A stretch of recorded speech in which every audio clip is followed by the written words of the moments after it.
बच्चों बात करते हैं एप्लीकेशन ऑफ क्रॉस प्रोडक्ट्स की। हमारे पास वैसे तो बहुत सारा यूटिलाइजेशन है क्रॉस प्रोडक्ट का, पर जो इंपॉर्टेंट एप्लीकेशंस हैं हमारे लिए, हम उनके ऊपर थोड़ा सा ज्यादा स्टडी करते हैं, क्वेश्चंस को देखते हैं। पहली एप्लीकेशन जो हमारे लिए इंपॉर्टेंट है that is to find the area of the parallelogram. किसी भी पैरेललोग्राम का एरिया हम कैसे फाइंड आउट करते हैं बाय यूजिंग क्रॉस प्रोडक्ट, वो हम यहां देखते हैं।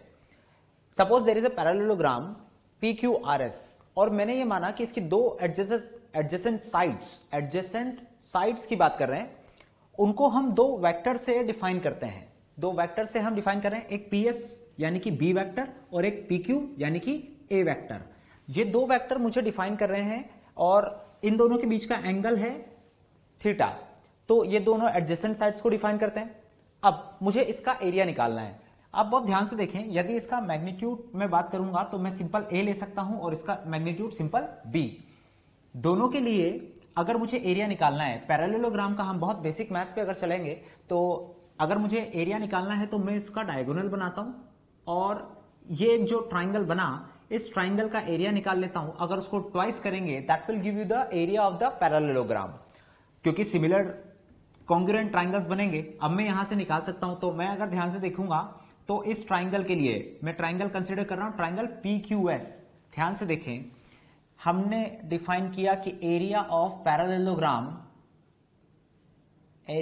पैरेललोग्राम जो हम बना रहे हैं यहां पर is equals to twice the area of triangle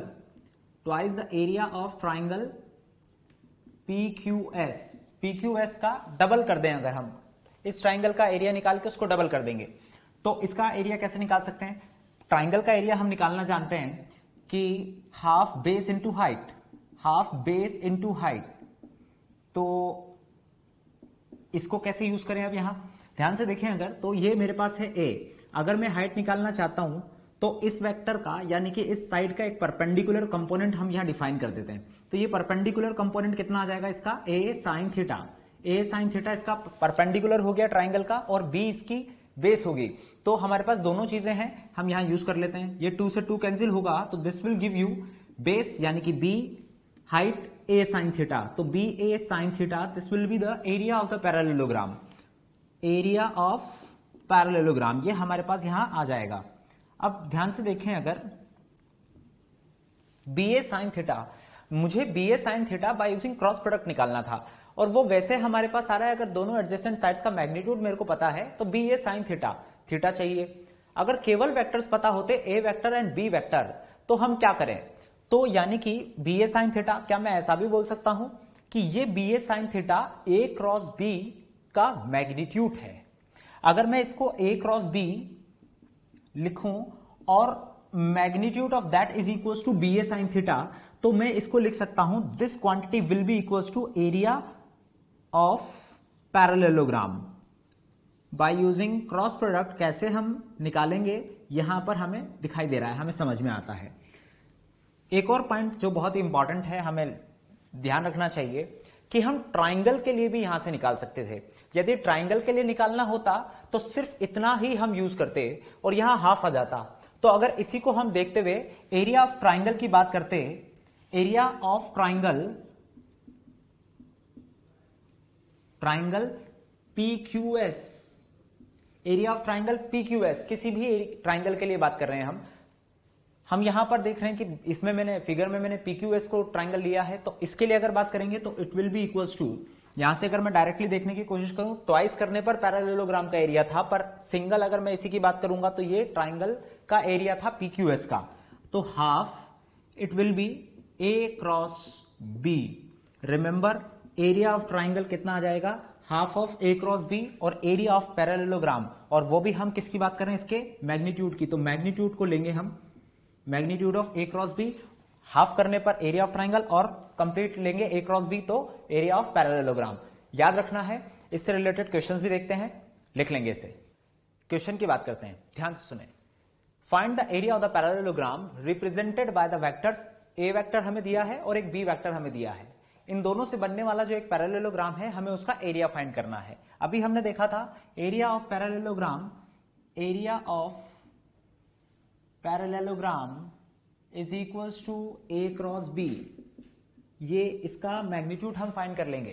तो ए क्रॉस बी कैसे फाइंड करेंगे? पहला पॉइंट तो ये देखें कि वेक्टर फॉर्म में मुझे दिए हैं magnitude of A cross B is A B sine theta, हमें पता है, पर sine theta we can not find here. But A cross B vector form में दिया हुआ है, तो बाय यूजिंग डिटर्मिनेंट मेथड हम ए क्रॉस बी की वैल्यू फाइंड कर सकते हैं। तो हम उसी को फाइंड कर लेते हैं by using determinant method I, J और के, ये हम फाइंड कर लेते हैं। और हमें ध्यान रखना है कि हम इसका मैग्नीट्यूड निकालना चाहते हैं, या फिर हम इसको सिंपली लिख सकते हैं कि हम पहले फाइंड करते हैं ए क्रॉस बी, हम पहले फाइंड करते हैं ए क्रॉस बी की value by using determinant I, J और के। आई जे के ए की वैल्यू पहले रखता हूं, तो 1 2 2 और बी की वैल्यू लिखेंगे तो आई के लिए आ गया 3, जे के लिए आ गया, जे के लिए आई थिंक यहां 4 0 है और के के लिए है 4। ध्यान से देखें, लिख लेंगे इसको। अब इसके लिए अगर सॉल्व कर देंगे तो 4 क्रॉस वाला मेथड हमें मालूम है डिटर्मिनेंट सॉल्व करने के लिए, तो 4 इंटू 2 8 माइनस 0 8 आई कैप, जे के लिए minus alternate plus and minus, तो माइनस 4 इंटू 1 माइनस 6, तो ये आएगा -2, माइनस माइनस प्लस हो गया, तो इट इज 4 माइनस 2 था तो प्लस 2 जे कैप। और के लिए अगर देखेंगे तो 0 माइनस 6, तो इट इज -6 के कैप। ये हमारे पास आ गया ए क्रॉस बी। हमें निकालना है magnitude of A cross B. इसका मैग्नीट्यूड हम फाइंड कर लेते हैं, तो एरिया ऑफ पैरेललोग्राम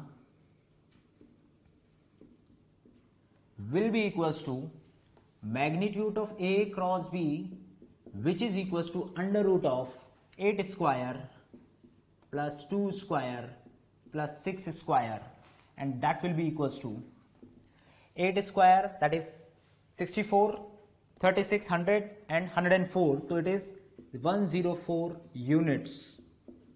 ये हमारे पास this is the area of parallelogram जो हमें यहां पे दिया हुआ होता। कैसे सॉल्व करना है, क्या क्या कैसे कैसे स्टेप्स हमें फॉलो करने हैं, याद रखेंगे, लिख लें। आइए बच्चों बात करते हैं सेकंड एप्लीकेशन की, that is to check the coplanarity of 3 vectors. 3 vector coplanar है कि नहीं, हम कैसे चेक करते हैं? By using cross product. देखते हैं। First of all, what do you mean by coplanarity? Coplanarity का मतलब है कि 3 वेक्टर यदि सेम प्लेन में लाई करते हैं, हम कोप्लानर वेक्टर किसे कहते हैं? जो वेक्टर्स एक ही प्लेन में लाई करते हैं, they are called coplanar vectors. तो हम कैसे चेक करेंगे? By using cross product. देखते हैं। What is the condition for to check the coplanarity? It is simply suppose A vector dot B cross C, अगर हम वैल्यू कैलकुलेट करें, ये अगर 0 आती है, this is the condition to check the coplanarity of 3 vectors.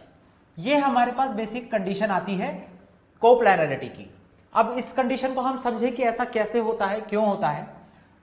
Suppose 3 vectors हैं, A vector, B vector and C vector, जहां मैंने कहा कि अगर B vector and C vector are acting at some angle, B and C are acting at some angle theta, और दोनों का जो क्रॉस प्रोडक्ट अगर हम लेते हैं तो बी क्रॉस सी का डायरेक्शन क्या होगा? बी का डायरेक्शन है, उसकी डायरेक्शन में हमने फिंगर रखी और उसको कर्ल किया सी के डायरेक्शन में, तो इनवर्स डायरेक्शन आएगा बी एंड सी, क्योंकि in the plane of board है, तो बी क्रॉस सी का डायरेक्शन आएगा perpendicular to the board and inverse. ये डायरेक्शन हुआ बी क्रॉस सी का, बोर्ड के अंदर की तरफ और परपेंडिकुलर टू द बोर्ड। अब यदि ए वेक्टर इसी प्लेन में लाई करता, अगर ए वेक्टर भी बी और सी वाले प्लेन में ही होता, तो आप ध्यान से सोचें, क्या बी क्रॉस सी क्योंकि परपेंडिकुलर टू द बोर्ड है, क्या वो ए के साथ भी परपेंडिकुलर होता? अगर वो ए के साथ भी परपेंडिकुलर होता, तो dot product of A and B cross C is equal to 0। क्योंकि 2 परपेंडिकुलर वेक्टर्स का डॉट प्रोडक्ट 0 होता है, तो हम यहां बोल सकते हैं ए का डॉट प्रोडक्ट बी क्रॉस सी के साथ कैसा आएगा? 0। याद रखेंगे, यानी कि ए डॉट बी क्रॉस सी क्या हुआ? 0। अब क्या केवल यही सीक्वेंस होना चाहिए? नहीं, हम किसी भी सीक्वेंस में ले लें, अगर मैं A क्रॉस B की वैल्यू निकालता, A क्रॉस B इनवर्ट आता, परपेंडिकुलर टू द बोर्ड आता, और उसका डॉट प्रोडक्ट C के साथ 0 आना चाहिए, क्योंकि परपेंडिकुलर टू द बोर्ड जो कि C के भी परपेंडिकुलर होता, तो C dot A cross B वो भी 0 होता। यदि मैं C और A के बीच का क्रॉस प्रोडक्ट निकाल लेता हूं, वो भी परपेंडिकुलर टू द बोर्ड आएगा। C cross A perpendicular to the board and outwards, उसका क्रॉस प्रोडक्ट B, उसका डॉट प्रोडक्ट B के साथ, C क्रॉस A का डॉट प्रोडक्ट B के साथ कैसा आता? 0। यानी कि हम किसी भी ऑर्डर में लिखें, चाहे हम लिखें A dot B cross C equals to 0, चाहे हम लिखें B dot A cross C equals to 0, चाहे हम लिखें C dot A cross B equals to 0, तीनों ही क्या बन जाती हैं? Condition to check the coplanarity. इसी पे एक क्वेश्चन की भी बात करते हैं। क्या क्वेश्चन है? क्वेश्चन हमारे पास है, check the coplanarity of 3 vectors A, B and C। आपको 3 वेक्टर दिए हैं और इनकी कोप्लानरिटी को हमें चेक करना है। अब हमारे पास कंडीशन क्या है? हम कंडीशन फॉलो करते हैं कि किसी भी दो वेक्टर्स का क्रॉस प्रोडक्ट तीसरे के साथ अगर उसका डॉट प्रोडक्ट लूंगा तो 0 आना चाहिए। यहां हम यही कंडीशन को फॉलो करें। A और B का अगर मैं क्रॉस प्रोडक्ट निकालता हूं और C के साथ यदि उसका डॉट प्रोडक्ट 0 आ जाए, इसका मतलब तीनों क्या होंगे? तीनों कोप्लानर कहलाएंगे। तो हम क्या करें? A क्रॉस B की वैल्यू फाइंड करते हैं। A क्रॉस B कैसे फाइंड कर सकते हैं? By using determinant method. हम वैल्यू फाइंड करते हैं। डिटर्मिनेंट मेथड हम सभी जानते हैं, इसे सॉल्व करें अगर सिंपली तो हमारे पास है I, J और K। वैल्यूज अगर रखेंगे तो 2, -3 और +7। अगर यहां B में देखेंगे तो I के लिए 1, J के लिए 0 और K के लिए 2, तो 1, 0 और 2 ये हमारे पास वैल्यू हो गई किसकी? सारे A और B के लिए। A क्योंकि पहले लिखा था तो पहले A की वैल्यू देन B की वैल्यू। अब सॉल्व करते हैं।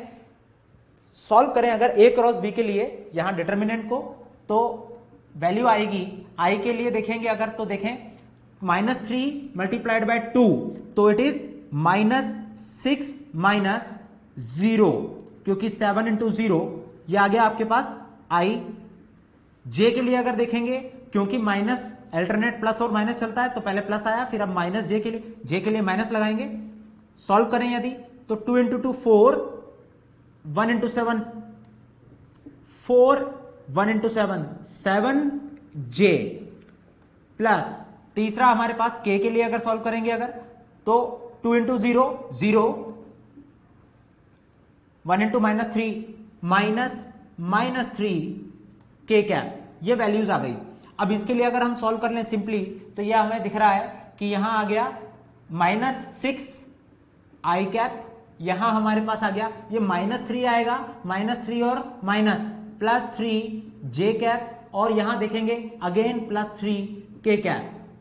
ये वैल्यू आ गई हमारे पास किसकी? A क्रॉस B की। अब कंडीशन हमें सॉल्व करनी है किसके लिए? A cross B dot C, या हम लिखें C vector dot A cross B के लिए। ये हमें सॉल्व करना है। तो what is the value of C vector? It is J minus K।